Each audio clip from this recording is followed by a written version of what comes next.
that gave this group a lot of fuel. And hinted at some sort of oncoming storm. Watch this and see for yourself. You guys know what this represents? Well, what's the storm? Could be economy funds.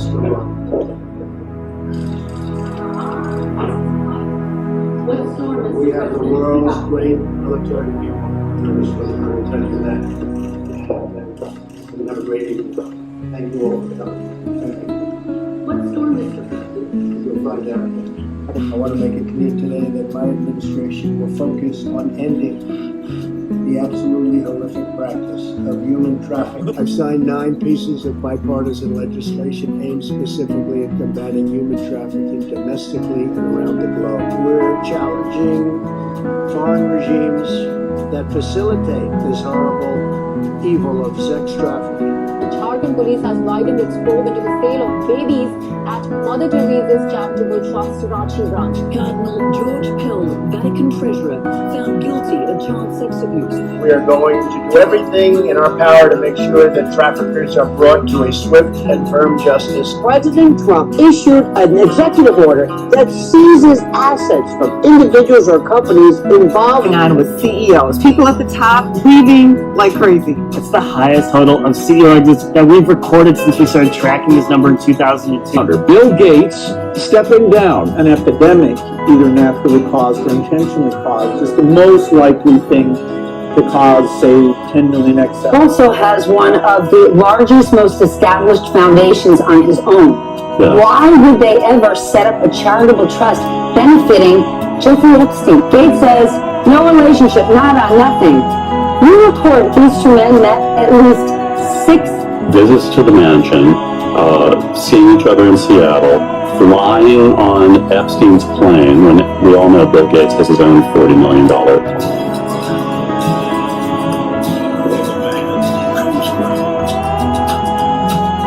Adrenochrome. These people are sick. My fellow Americans,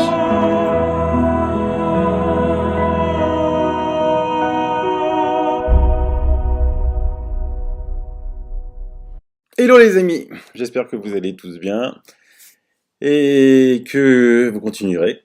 Aujourd'hui, encore une nouvelle petite émission pour vous qui êtes confinés. Alors d'abord, je tiens à répondre à plusieurs questions. J'ai des amis qui me disent « Ouais, Sylvano, je montre tes vidéos à plein de gens. Il y en a plein qui disent que tu es un conspirationniste. » Encore, mon Dieu. Alors, je répète que tout ce que je dis peut être vérifié par tout à chacun qui dispose à côté de lui d'un moteur de recherche. Il tape sur Google. Un conspirationniste, c'est celui qui dit des choses dont il ne peut apporter aucune preuve. Dans toutes mes émissions que j'ai faites, c'est des faits, hein, c'est des faits. Comme là, la nouvelle intro que vous venez de voir, c'est juste des faits, c'est des extraits qui sont publics. Il n'y a rien du tout de conspirationniste. Après, j'en ai d'autres qui disent « Mais attends Sylvano, pourquoi tu fais la promotion de l'hydroxychloroquine? Toi qui es un pur enfant produit de la médecine dite alternative. » Alors je tiens à dire quelque chose. Comme beaucoup de lanceurs d'alerte se trompent souvent de sujet. À la guerre comme à la guerre.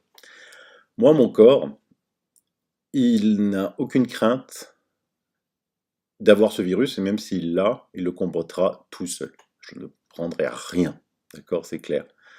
Mais on ne peut pas demander à 99% de la population qui mange depuis des années des pesticides, des fongicides, qui prend des médicaments, je ne prends aucun médicament, qui se vaccine, je ne prends aucun vaccin, de pouvoir, avec des méthodes naturelles, lutter contre ce virus, surtout si celui-ci rentre dans les poumons, attaque les poumons, et ensuite crée des bactéries. Donc ça sert à rien de venir avec vos tisanes, vos pensées positives.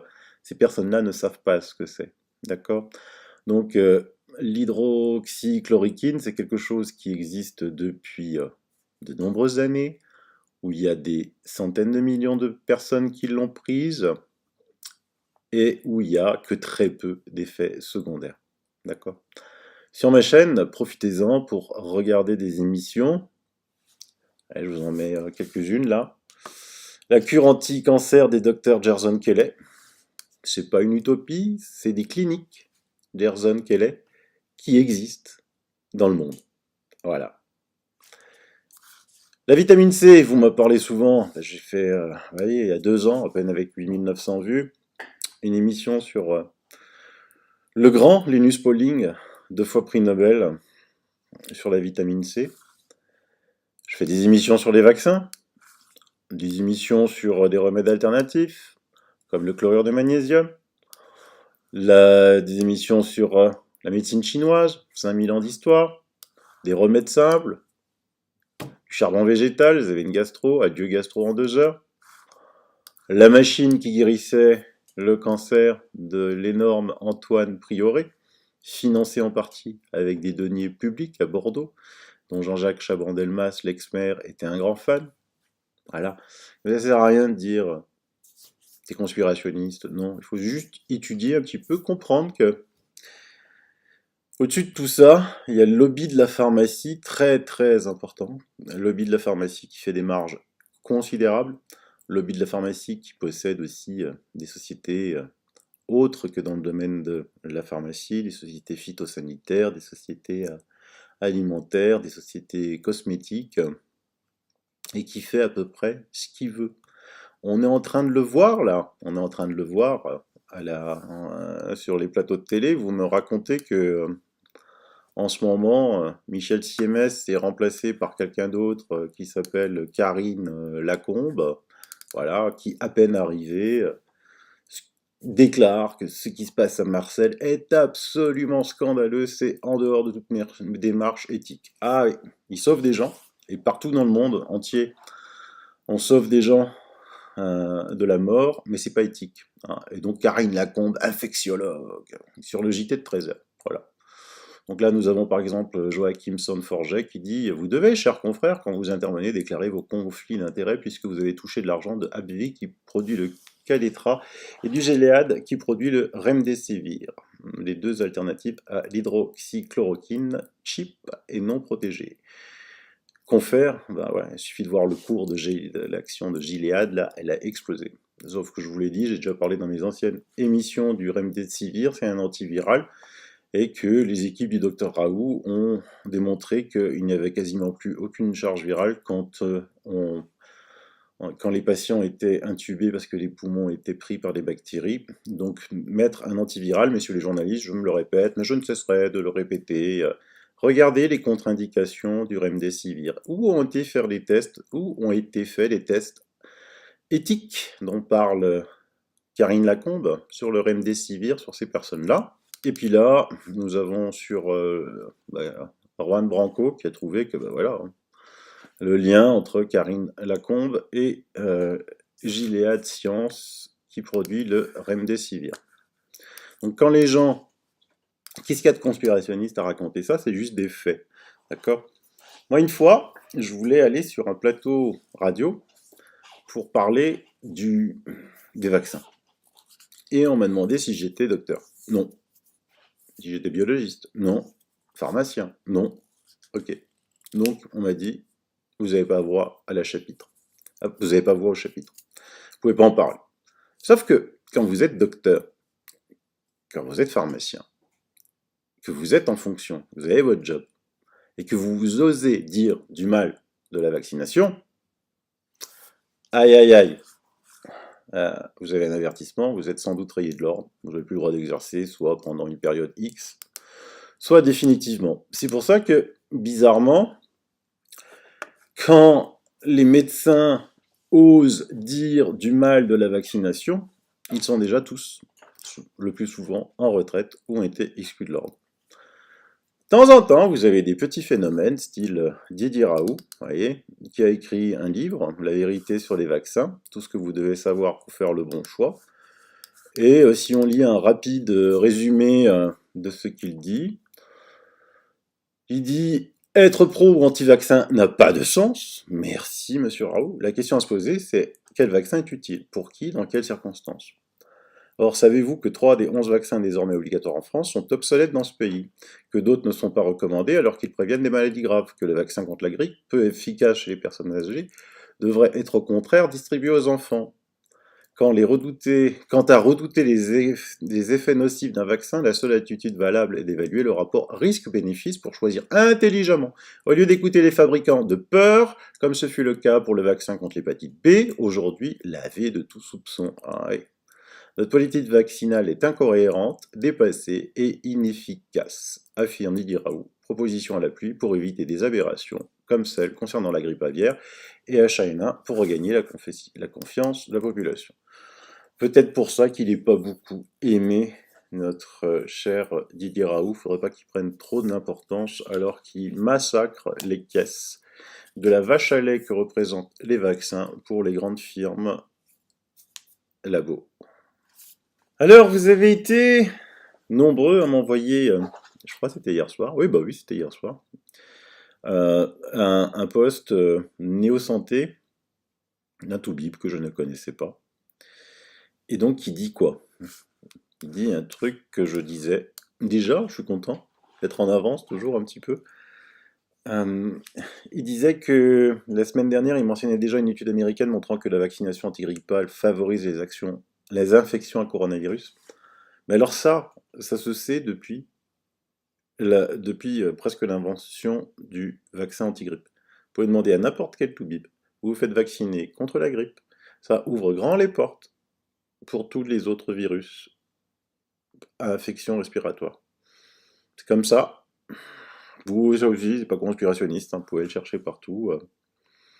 Mais lui, il va plus loin. Comme moi je l'avais dit hier, c'est qu'il avait trouvé que la Lombardie a été le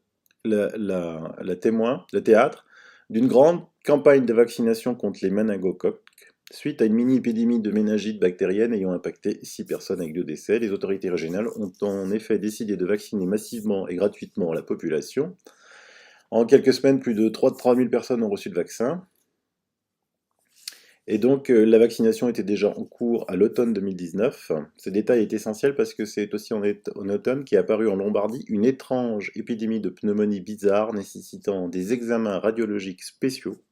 Il dit, le professeur Giuseppe Remonsi, directeur de l'Institut Mario Negri de recherche pneumologique de Milan, répond aux questions d'un journaliste plutôt énervé. Non, mais il n'est pas énervé. Je le connais bien, lui. Il est toujours comme ça. T'inquiète pas. Et qui le fait quand même avouer que, cette épidémie était déjà là en Italie. Je vous avais déjà dit dans mes toutes premières émissions sur le sujet que une virologue italienne avait trouvé déjà les traces de cette pneumonie et de ce Covid en novembre. On est remonté en novembre 2019. Là, avec Giuseppe Remonsi, on remonte en octobre 2019.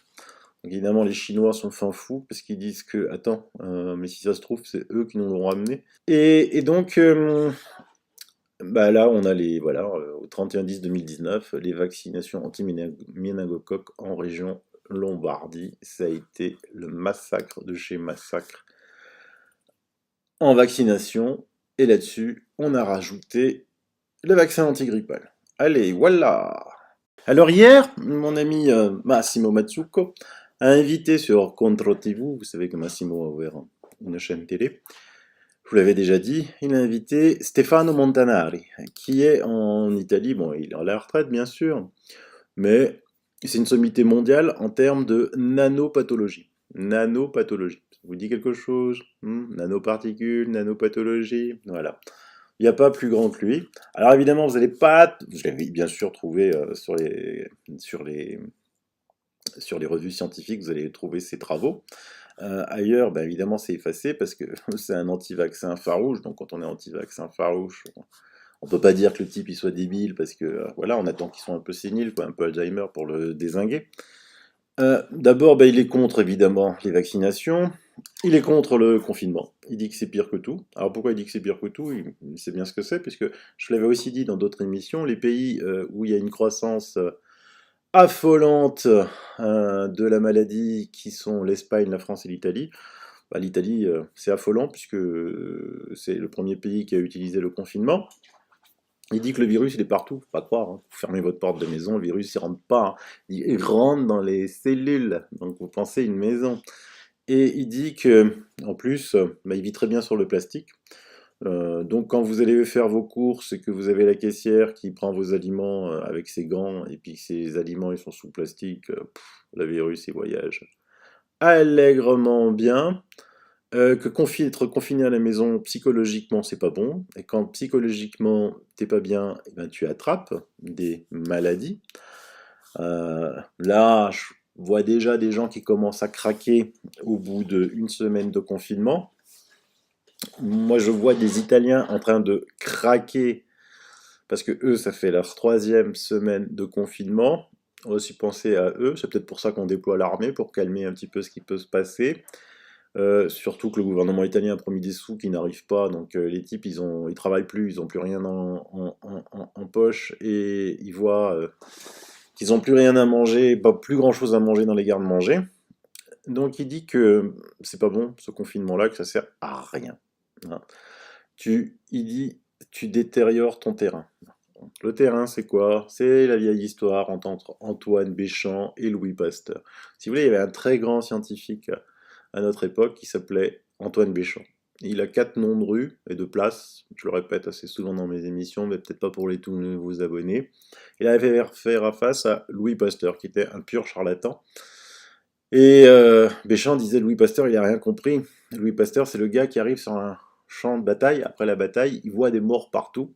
Il voit des mouches tourner autour des cadavres ou se poser sur les cadavres. Et il décrète, supprimons les mouches et il n'y aura plus de cadavres. D'accord. Supprimons les microbes et il n'y aura plus de maladies. Non, les microbes sont là, ils sont partout. Quand vous entrez dans un hypermarché, il y a 60 millions de virus au mètre cube. 60 millions de virus au mètre cube. Nous sommes entourés de virus et de microbes. Vivre bien, c'est vivre en harmonie avec ces microbes et ces virus. Être stressé, le stress, la peur, la fatigue, le burn-out, c'est des portes ouvertes aux virus et aux microbes. Donc, il dit qu'il a eu, évidemment, ce type-là, il a des contacts avec beaucoup de monde dans le monde, hein, vous allez le voir. Il est en contact avec un très grand chercheur italien, mais évidemment, il n'a pas donné son nom à l'antenne, il a donné à Massimo.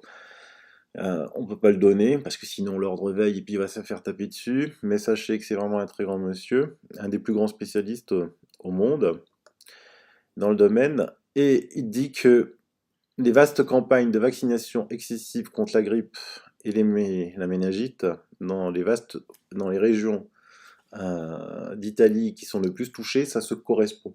C'est-à-dire qu'ils ont les documents officiels, eux, de là où ils ont vacciné contre la grippe, de là où ils ont vacciné contre les méningocoques, et là où il y a le plus de cas de Covid-19. Mais alors ça se match, il a dit, ça match d'une façon incroyable.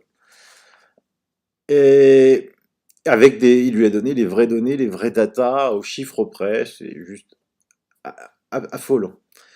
Et donc la grippe, explique Stefano Montanari dans l'émission, augmente de façon spectaculaire, le vaccin contre la grippe augmente de façon spectaculaire la réceptivité au virus pulmonaire, et en particulier au coronavirus. Il dit que vacciner des personnes âgées est un crime. C'est que un vaccin ne peut en aucun cas fonctionner sur une personne âgée. La seule chose qu'il peut faire est de la rendre bien plus faible, tout en insérant des pathogènes. Et il répète 3 fois dans l'émission que c'est un crime. Et il dit que les régions où il y a eu très très peu de vaccination, il y a très très peu de cas. Ce qui lui fait peur à lui, c'est que ils vont profiter de cette pandémie, l'ignorance des gens, pour obliger à se vacciner contre le coronavirus. Ce qui sera la chose la plus débile qui soit. Car un coronavirus ne donne aucune immunité. Il est impossible d'en fabriquer une d'immunité. C'est donc une manipulation mensongère énorme, car le virus mute et il faudra, donc comme dans la grippe, se faire vacciner au minimum 1 fois par an, ou alors, comme dans le rhume, parce qu'il y a aussi des rhumes à coronavirus, il faut le savoir, un coronavirus c'est un virus létal, voire plusieurs fois dans l'année. Il dit que c'est un business model de folie pour ceux qui fabriquent les vaccins. Il dit il faut bien comprendre que les multinationales pharmaceutiques sont le lobby le plus puissant du monde. Le lobby le plus puissant du monde.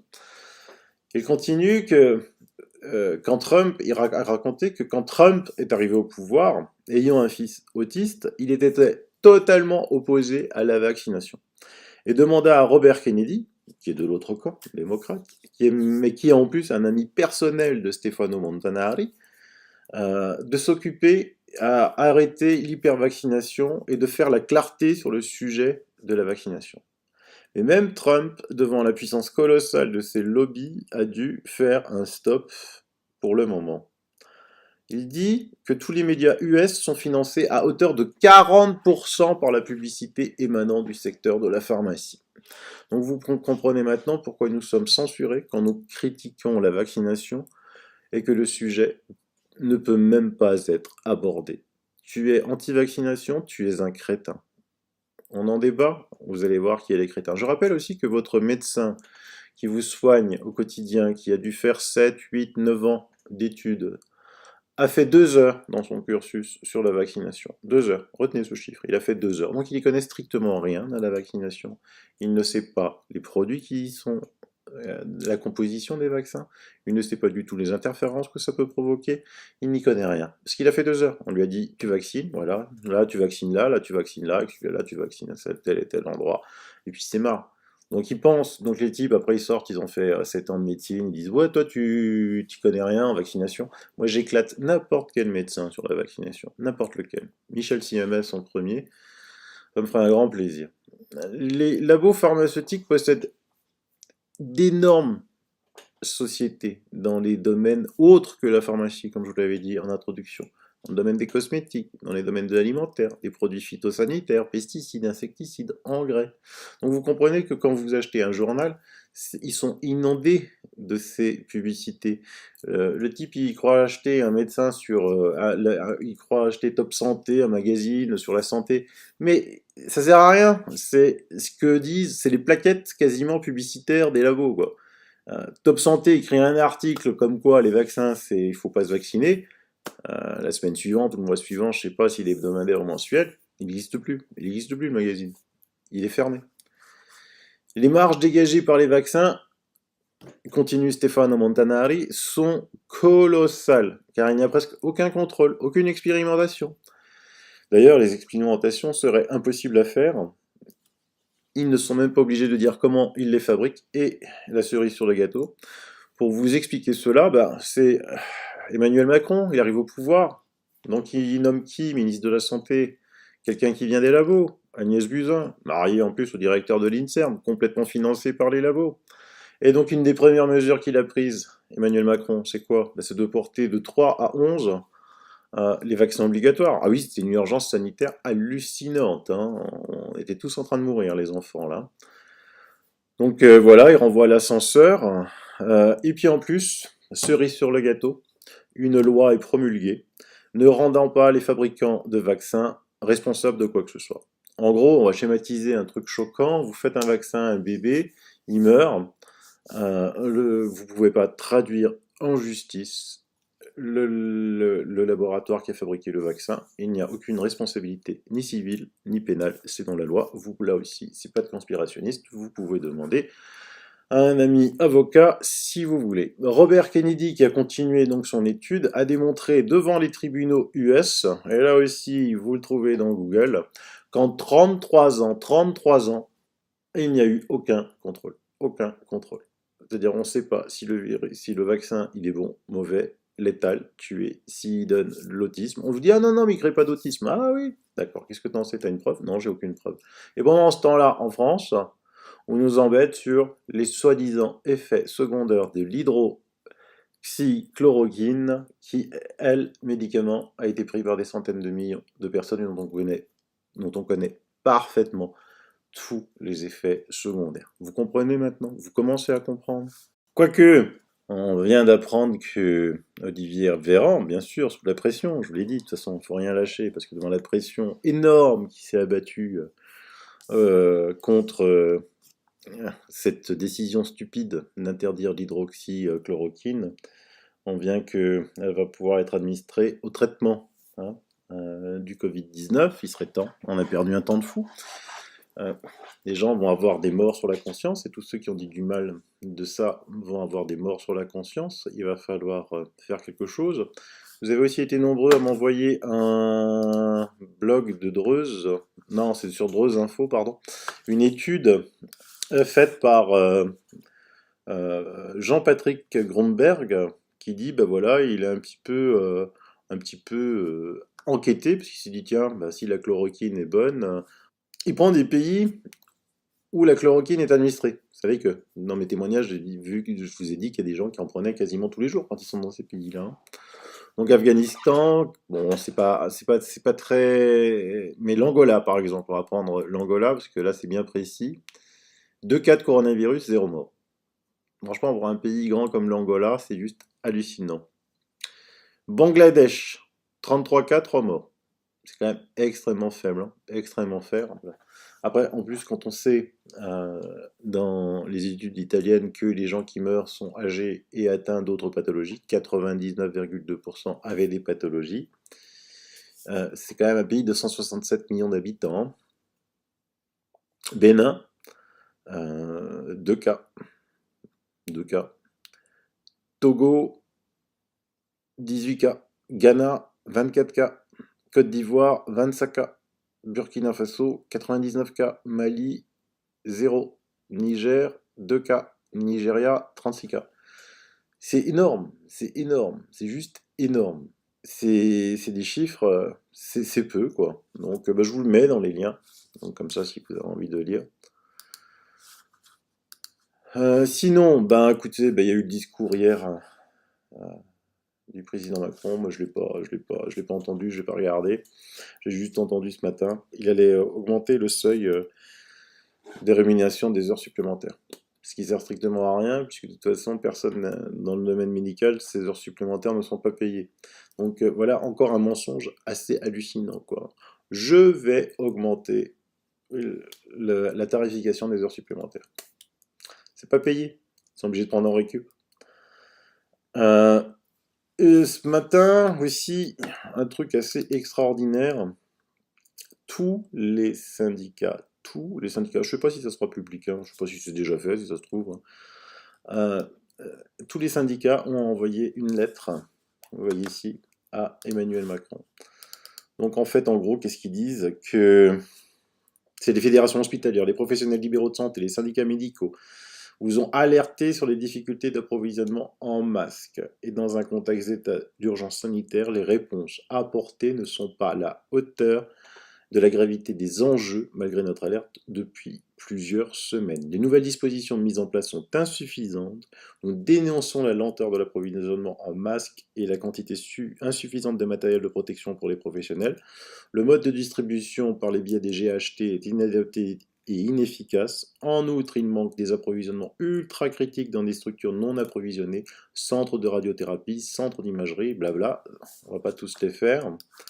Les quantités de masques annoncées apparaissent à tous insuffisantes. Avec plus de 3 millions de soignants sur le territoire et un usage recommandé de 3 masques par jour, les soignants auront besoin dans les prochains jours d'un minimum de 10 millions de masques par jour.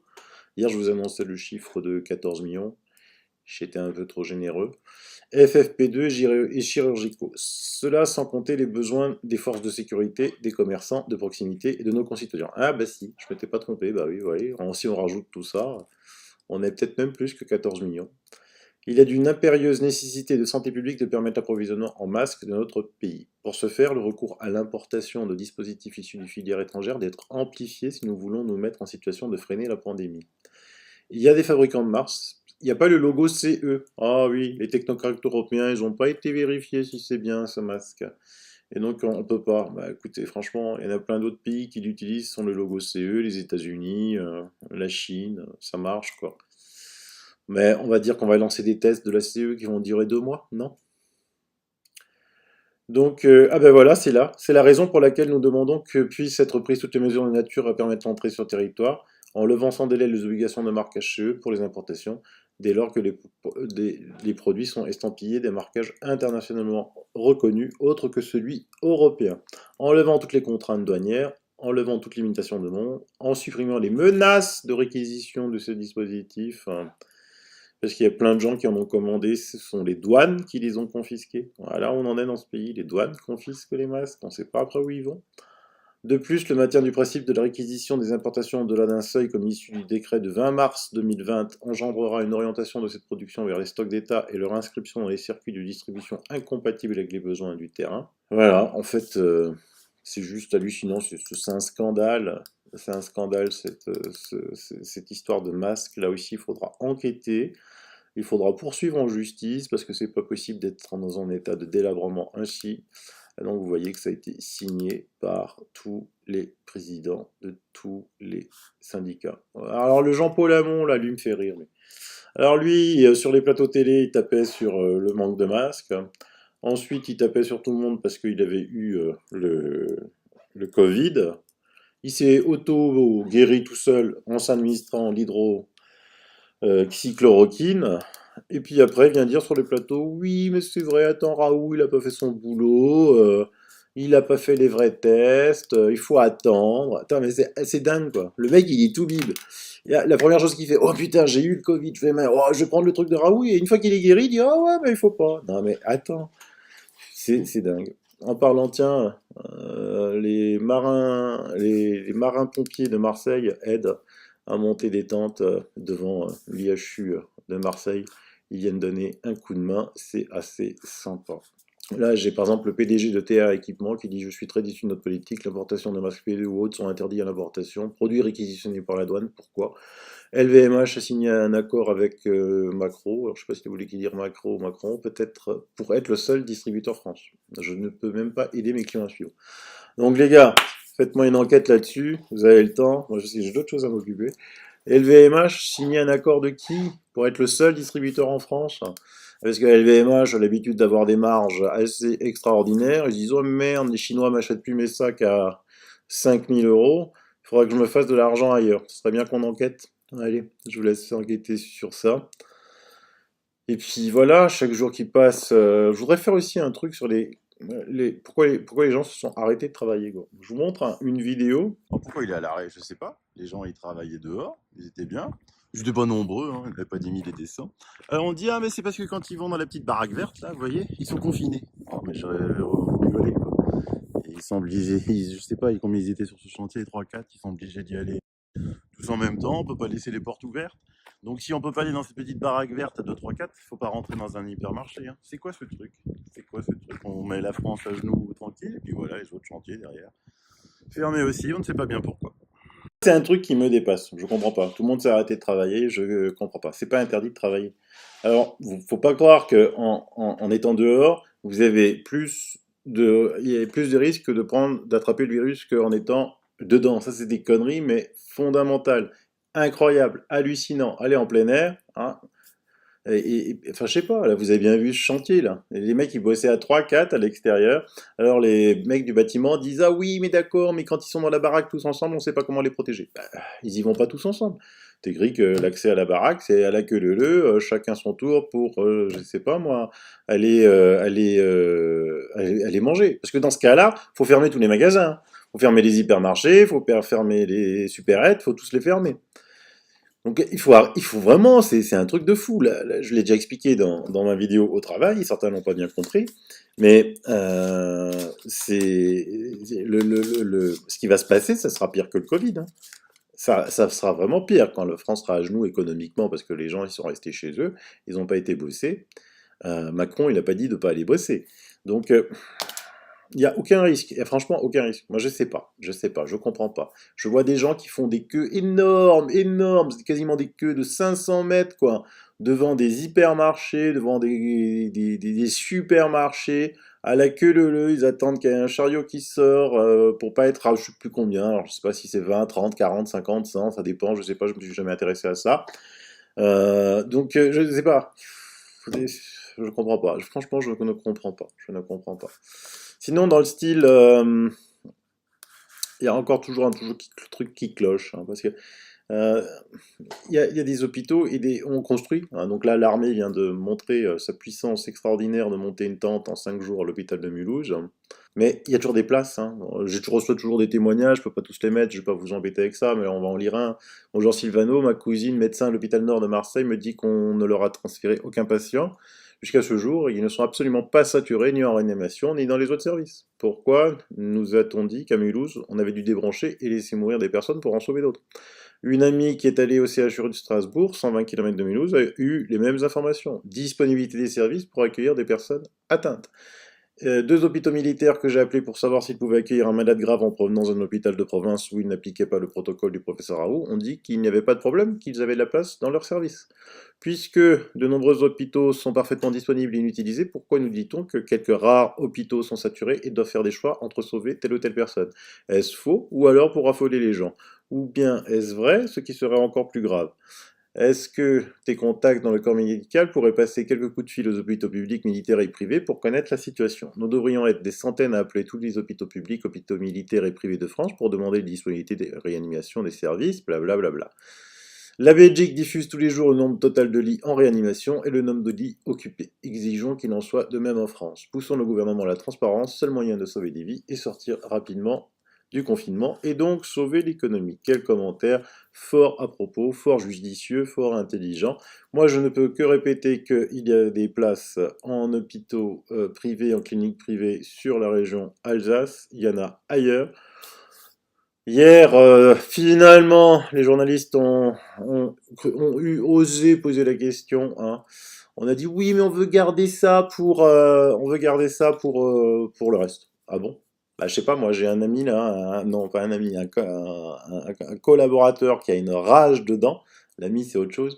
Un collaborateur qui a une rage dedans, il peut aller nulle part. On lui a dit ah non, en médecine de guerre, t'as pas. Un ami c'est, il a des symptômes qui n'ont rien à voir avec ça. On lui a dit ah non, médecine de guerre, fait pas pour l'instant. Donc, il y a des places de libre dans le privé. Énormément de place parce qu'ils ont fait tout, il faut voir mes anciennes émissions, je vais pas tous les refaire. Hier, finalement, un journaliste a posé la question. Et il dit, on garde les places pour. Garder pour les places quoi? Parce que quand on appelle et qu'on a un truc, il n'y a pas grand-chose. Et en plus, est-ce que c'est vrai qu'on tue des personnes? Bah oui, apparemment on fait des choix. Hein. Vous m'envoyez des captures. Donc, il y a un truc qui ne va pas, qui ne va pas. On veut faire peur, on veut continuer à faire peur. Il y a d'autres raisons qui sont derrière tout cela. Un peu obscures, un peu cachées.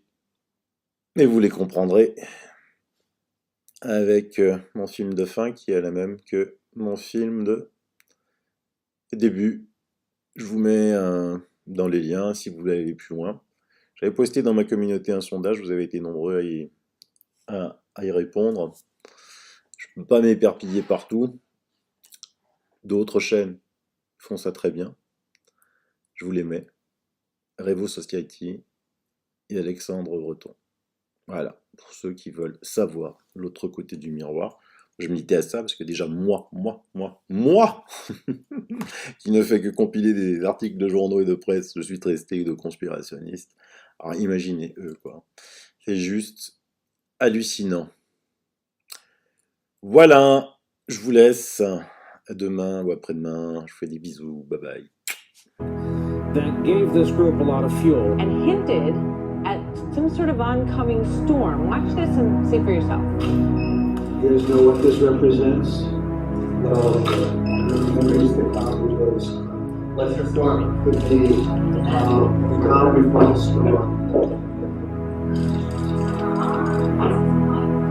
What storm is We have the world's great military people. I will tell you that.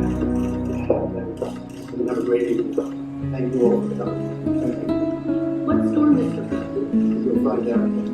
I want to make it clear today that my administration will focus on ending the absolutely horrific practice of human trafficking. I've signed 9 pieces of bipartisan legislation aimed specifically at combating human trafficking domestically and around the globe. We're challenging foreign regimes that facilitate this horrible evil of sex trafficking. Jharkhand police has widened its probe into the sale of babies at Mother Teresa's Charitable Trust, Ranchi branch. Cardinal George Pell, Vatican treasurer, found guilty of child sex abuse. We are going to do everything in our power to make sure that traffickers are brought to a swift and firm justice. President Trump issued an executive order that seizes assets from individuals or companies involved on with CEOs, people at the top leaving like crazy. It's the highest total of CEO exits that we've recorded since we started tracking this number in 2002. Under Bill Gates stepping down, an epidemic, either naturally caused or intentionally caused, is the most likely thing to cause, say, 10 million excess. Also has one of the largest, most established foundations on his own. Yeah. Why would they ever set up a charitable trust benefiting Jeffrey Epstein? Gates says, no relationship, nada, nothing. You report these two men met at least 6 Visits to the mansion, seeing each other in Seattle, flying on Epstein's plane when we all know Bill Gates has his own $40 million plane.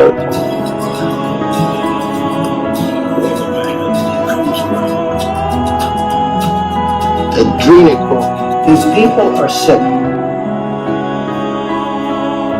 My fellow Americans,